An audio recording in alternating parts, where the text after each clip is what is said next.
Hello everyone. हम modern algebra के question solve कर रहे हैं जो प्रीवियस ईयर्स में आ चुके हैं TGT, PGT, KVS, DSSB and different exams में। उसी कंटिन्यूशन में एक और ये क्वेश्चन है जो टीजीटी में आ चुका है। क्वेश्चन है कि if A X B equal to D,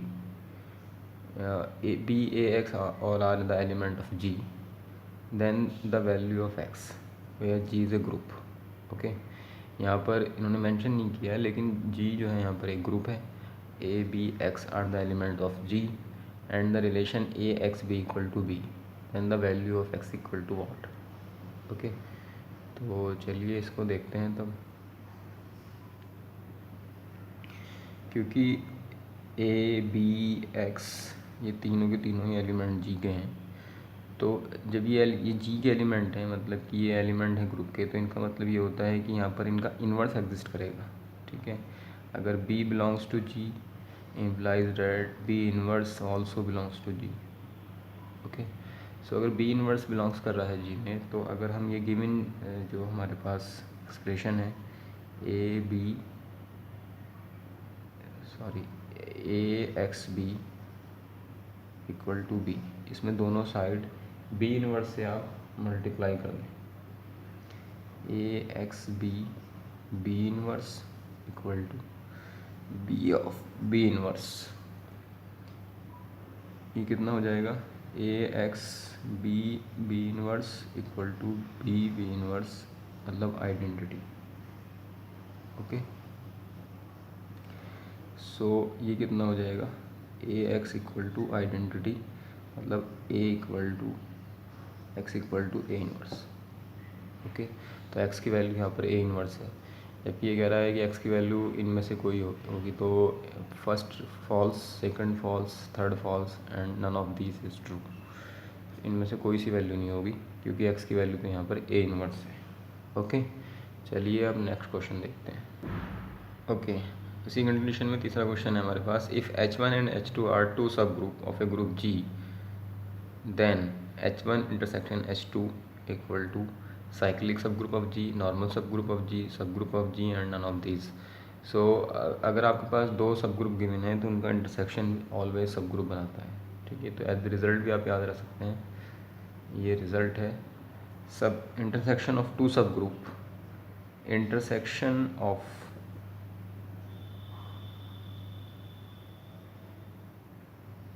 to subgroup is again a subgroup।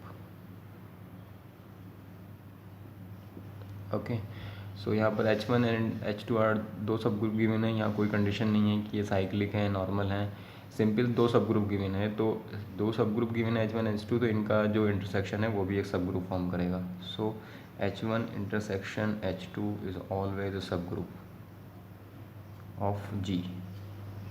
Okay, ये सब ग्रुप फॉर्म करेगा। सी ऑप्शन यहाँ पर ठीक हो गया। ए और बी के बारे में कुछ नहीं कर सकते, ठीक, क्योंकि यहाँ पे गिवन ही नहीं है कि किस टाइप का सब ग्रुप है। ओके, तो ये सिंपल सब ग्रुप बनाएगा। जबकि यूनियन अगर हो पूछता तो यूनियन में नहीं कह सकते। ठीक है, वो जब एक दूसरे को कंटेन करते हैं, या तो H1 कंटेन टू H2 और H2 कंटेन इन H1, उस कंडीशन में यूनियन जो है वो सब ग्रुप फॉर्म करता है। Otherwise union subgroup form नहीं करता, लेकिन इंटरसेक्शन में ऑलवेज ही सब ग्रुप फॉर्म करेगा। ओके, चलिए नेक्स्ट क्वेश्चन देखते हैं तब। ओके, नेक्स्ट क्वेश्चन है how many generator does the cyclic group of order n हैव? n-1 n, सी ऑप्शन है m where m is the total number of relative prime and d is none of these. Okay, so क्योंकि generator पूछा है cyclic group के, तो cyclic group के अंदर जो एलिमेंट्स होते हैं वो किस टाइप के होते हैं? वो a⁻p टाइप के आप माने, वेयर p इज़ प्राइम। ठीक है, तो generator of cyclic group of order n, cyclic group का ऑर्डर यहाँ पर n गिवन है। ठीक है, all elements of the group are the type of a⁻p where p is prime. ठीक है, तो p की वैल्यू जो होगी वो n से लेस एंड ग्रेटर देन 0 होगी। ठीक है, a की पावर p टाइप के एलिमेंट्स होंगे यहाँ पर। लेकिन यहाँ पर ये कह रहा है कि जो p है वो n के बराबर है। सो और जो यहाँ पर थर्ड ऑप्शन है उसमें कहता है कि n जो है वो m, ये दो n जो है वो m के रिलेटिव प्राइम के बराबर है, n जो है वो m के बराबर है।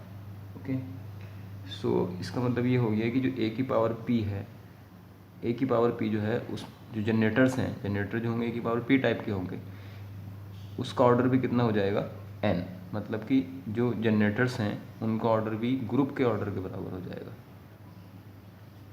बेसिकली हमारे पास जब साइक्लिक ग्रुप बनाते हैं हम, तो उसके अंदर एलिमेंट्स, मैंने एक लास्ट वीडियो में भी आपको ये बताया था कि सपोज इस टाइप के एलिमेंट है A R square, A R cube, ठीक है। तो इसमें जो आर की पावर पी टाइप के होते हैं ये जनरेटर्स होते हैं, ठीक है। तो जनरेटर उतने ही होंगे यहाँ पर जितना इसका ऑर्डर है ग्रुप का ऑर्डर यहाँ पर एन गिवन है, ठीक है। So the number of generator of the group is n। Okay,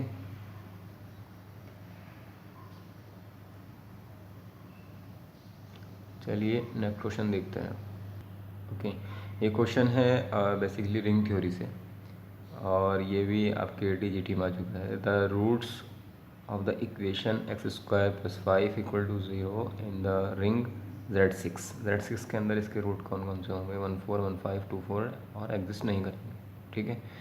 सो इसके लिए हमें बेसिकली ये तो हमें पता होना चाहिए कि जो हमारे पास Z6 है उसके अंदर जो एलिमेंट्स होते हैं वो 0 1 2 3 4 तक जाएंगे, ये Z6 है, ठीक है। और ये इक्वेशन जो गिवन है एक्स स्क्वायर इक्वल टू -5, मतलब x equal two plus minus, बल्कि क्योंकि यहाँ -5 है तो इसके तो कॉम्प्लेक्स रूट हो जाएंगे, ये हो जाएगा i√5 plus minus i√5। Okay,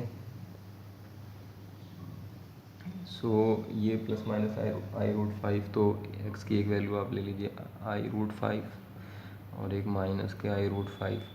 ये i√5 और माइनस i√5 ये इंटीजर ही नहीं है, तो ये zx zn के अंदर आएंगे नहीं, Z6 में आएंगे नहीं, तो इस इक्वेशन के रूट इस रिंग के अंदर एग्जिस्ट नहीं करेंगे। ओके, रूट तो एग्जिस्ट कर रहे हैं लेकिन इस रिंग के अंदर नहीं करेंगे, जो रिंग यहाँ पर गिवन है Z6, so does not exist. Okay, simple question है, बस आपको देखना है सॉल्व करने के बाद इक्वेशन को कि जो गिवन डोमेन है, जो गिवन आपके पास रिंग है, क्या वो उसके अंदर लाई करते हैं या नहीं करते हैं, ठीक है। तो ये दोनों के दोनों ही कॉम्प्लेक्स नंबर हैं और जिससे बाहर हो रहे हैं रिंग से, तो ये इसमें एग्जिस्ट नहीं करते। चलिए नेक्स्ट क्वेश्चन देखते हैं तब। ओके, ये नेक्स्ट क्वेश्चन है, इसमें ही आइडेंटिटी एलिमेंट फाइंड करना है। The set of all positive rational numbers G form an abelian group under the operation defined by a star b equal to ab by 2 for all ab belongs to G, identity element of this group equal to what? 0 1 2 and 3। इनमें से कौन सा identity element होगा? तो identity element ये abelian group बनाता है, ये जो भी सेट गिवन है यहाँ पर, set of all positive rational numbers, ठीक है। तो इसमें आइडेंटिटी एलिमेंट फाइंड करना है, सिंपल। चलिए सॉल्व करते हैं इसको। सपोज कर लें कि E be the identity element, let E be the identity element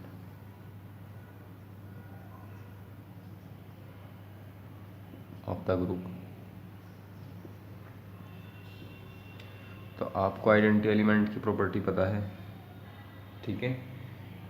अगर ये आइडेंटिटी एलिमेंट है तो क्या होगा, ए स्टार ई करेंगे तो वो ए ही देगा वापस।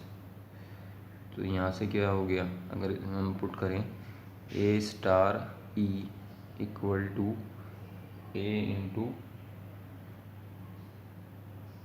ई, A star E equal to A star B कैसे डिफाइन है वहाँ पर, ए बी बाई 2 से डिफाइन है, ठीक है। तो ये किसके बराबर हो जाएगा, बाई 2 के बराबर हो जाएगा। तो यहाँ से क्या हो गया, A into E by 2 equal to A. तो यहाँ से ई की वैल्यू कितनी आ गई, 2। ओके, तो सिंपली ई बराबर कितना आ गया, 2। 2 is the identity element of the group, simple method. Okay, चलिए नेक्स्ट क्वेश्चन देखते हैं। तो नेक्स्ट क्वेश्चन में पूछ रहा है कि जी कोई ग्रुप है और ए कोई एलिमेंट है जी का। Let G be group and A belongs to G and the order of A is an element of G and the order of A is 12 and the order of A to the power 8 equal to what. A का order 12 given है, ठीक है, तो A की power 8 का order पूछा कितना होगा।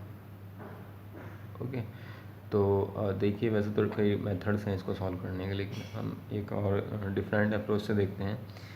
ऑर्डर ऑफ ए यहाँ पर 12 गिवन है, इसका मतलब होता है कि पावर 12 पे आइडेंटिटी आ रहा होगा, ठीक है। तो मैं अगर स्क्वायरिंग कर देता हूँ तो ए की power 24 equal to identity square which is equal to again identity. तो यहाँ से ए टू द पावर 24 पे भी आइडेंटिटी आएगा, ठीक है। तो मैं इसे लिख सकता हूँ ए की पावर 8 टू द पावर 3। तो यहाँ से ही पता लग रहा है कि जो ए की पावर 8 है, ठीक है, उसका ऑर्डर कितना है, 3 है, क्योंकि ए की पावर 8 की पावर 3 करने पर हमें यहाँ पर आइडेंटिटी मिल रहा है। तो यहाँ से इम्प्लाइज होता है कि order of A to the power 8 equal to identity 3। Okay, so option A is correct. एक अप्रोच ये भी है सॉल्व करने की, जो मेरे ख्याल से बहुत ईजी है, आप ऐसे सॉल्व कर सकते हैं। चलिए अब नेक्स्ट क्वेश्चन देखते हैं। तो ओके, इस क्वेश्चन में गिवन है A B belongs to G, A and B are two elements of G, A to the power 4 equal to identity, B A B inverse equal to A square, then which one is true. Okay, so हमारे पास given है B A B inverse equal to A square. Okay, so B A B inverse squaring both side a to the power 4 which is equal to identity. So b a b inverse square equal to identity implies that b a b inverse equal to identity implies that b a square b inverse equal to identity. तो यहाँ से implies होता है A square equal to identity means A equal to identity. ये कैसे आया है, अगर इसको आपको और देखना है तो दोनों साइड बी से मल्टीप्लाई करें पहले। B A square B inverse B equal to E to B A square identity equal to B, ठीक है। अब राइट साइड मल्टीप्लाई करें, सो बी, अब B inverse right side multiply करें दोनों side, B inverse B A square identity B inverse B, ये कितना हो जाएगा, E A square E equal to E which is equal to A square equal to E implies that a equal to E. Direct भी कर सकते हैं यहाँ से, और इस तरह से भी देख सकते हैं। So A equal to identity, option B is correct. Okay, the multiplicative group 1 -1 i minus i where i square equal to -1 then the inverse of a to the power 5, ठीक है, sorry I to the power 5 होना चाहिए था यहाँ, I to the power 5, I to the power 5 का inverse क्या होगा। Okay, सो अब मान लेते हैं कि जो आई की पावर 5 है, अच्छा हमें ये तो पता है कि यहाँ पर आइडेंटिटी एलिमेंट जो है 1 है, ठीक है। Let inverse of I to the power 5 is, मान लें तो से कुछ ए मान लेते हैं, ठीक है। सो जब इन्वर्स इसका ए है तो आई की power 5 into A equal to आएगा आइडेंटिटी। आइडेंटिटी एलिमेंट इस ग्रुप के अंदर 1 होता है, ठीक है, और ये मल्टीप्लिसिटी ग्रुप है तो ये आएगा इसके बराबर। तो यहाँ से ये ए इक्वल टू आ जाएगा 1 upon I to the power 5 which is equal to 1 upon I to the power 4 into I. ऐसा क्यों लिखा हमें? क्योंकि इन्होंने यहाँ पर दिया हुआ है आई स्क्वायर इक्वल टू -1, तो यहाँ से आई की पावर 4 इक्वल टू 1 हो जाएगा। Okay, so A equal to 1 upon I की power 4 equal to 1 into I, मतलब आई सिर्फ। तो इसका मतलब क्या हो गया, ए इक्वल टू अगर हम आई से ऊपर नीचे मल्टीप्लाई कर दें तो ये हो जाएगा which is equal to I upon -1, so A equal to -i। Okay, so the inverse of I to the power 5 is -i। Okay, तो -i कहाँ पर है? यहाँ पर डी ऑप्शन में। So D option is correct and बाकी सब जो है फॉल्स है। चलिए तब हम नेक्स्ट क्वेश्चन देखते हैं। अब यहाँ पर पूछ रहा है कि let G be a group of order 17, the total number of non isomorphic subgroup of G. Non isomorphic subgroup पूछे हैं जी के, और जी का ऑर्डर यहाँ पर 17 है। 17 है मतलब प्राइम है, ठीक है। तो प्राइम ऑर्डर है तो इसका मतलब क्या हो गया, यहाँ पर गिवन है order of G equal to 17 which is a prime number, ठीक है, प्राइम नंबर है। तो आपको ये पता है कि जो प्राइम नंबर्स होते हैं उसके बाद वही डिवाइज़र हैं, तो वो खुद या 1, ठीक है। और सब ग्रुप का ऑर्डर जो होता है वो ग्रुप के ऑर्डर को डिवाइड करता है, ठीक है। तो यहाँ पर ग्रुप के ऑर्डर, सब ग्रुप का ऑर्डर क्या क्या हो सकते हैं जो 17 को डिवाइड करें? या तो वो 1 हो सकता है या खुद 17 हो सकता है, 2 ही हो सकते हैं। तो यही 2 नॉन आइसोमॉर्फिक सब ग्रुप बन सकते हैं, क्योंकि सब ग्रुप तो तभी बनेंगे जब ऑर्डर को डिवाइड करेंगे ग्रुप के, वो 17 है, प्राइम है। तो इससे हम जनरलाइज ये कर सकते हैं कि जो प्राइम ऑर्डर के ग्रुप होते हैं उनके पास 2 ही नॉन आइसोमॉर्फिक सब ग्रुप होते हैं। तो यहाँ पर भी सिर्फ 2 ही होंगे, तो बी ऑप्शन इज़ करेक्ट। तो जनरलाइज कर लें इसको, आप जनरल फॉर्म लिख लें, जब भी प्राइम ऑर्डर आएगा तो उसके पास 2 ही नॉन आइसोमॉर्फिक सब ग्रुप होंगे, 1 एंड इटसेल्फ, 2 ही ऑर्डर के। ओके, सो इसका आंसर है 2।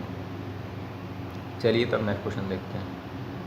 ओके, देखिए ये क्वेश्चन ये कह रहा है कि let P be a prime number and G be a group of order p to the power 4, then g always has an element of order exactly p4, p to the power 4, g always has an element of order exactly p की power 3, g has always an element of order exactly p, none of these। Okay, so basically ये question जो है एक theorem जिसको हम Koshi theorem बोलते हैं उस पर बेस्ड है। कोशी थ्योरम ये कहती है कि अगर p कोई प्राइम नंबर है और वो किसी ऑर्डर की, किसी ग्रुप के ऑर्डर को डिवाइड करता है कोई प्राइम नंबर, तो उस ग्रुप के पास p ऑर्डर का एक एलिमेंट होगा, ठीक है। क्या है कोशी थ्योरम? कोशी थ्योरम ये कहती है कि सपोज मान लें p कोई प्राइम नंबर है और ये डिवाइड करता है, divide the order of G, order of the group को डिवाइड करता है, देन ये वाला जी जो है जिसके ऑर्डर को डिवाइड कर रहा है, G contains an element of order P. G के पास, जी कंटेन करेगा एक एलिमेंट ऑफ पी ऑर्डर का, अगर पी उसको डिवाइड कर रहा है, पी कोई प्राइम नंबर है। तो यहाँ पर सी ऑप्शन जो है वो ये कहता है G always has an element of order exactly P, this true, ठीक है, बाय द कोशी थ्योरम। तो ये डायरेक्ट कोशी थ्योरम पे बेस्ड क्वेश्चन था, रिजल्ट है। और इसमें कुछ नहीं कहीं और लॉजिक लगेगा, सीधा अगर रिज़ल्ट आपको पता है तो इस आप डायरेक्ट इसे सॉल्व कर सकते हैं। ओके, सो आई होप ये क्वेश्चंस आपको समझ में आ गए होंगे। और अगर आपको ये वीडियो अच्छा लगा है, ये लेक्चर अच्छा लगा है, तो प्लीज़ इस वीडियो को लाइक करें और अपने फ्रेंड्स के बीच में शेयर करें एंड चैनल को सब्सक्राइब करें। Thank you.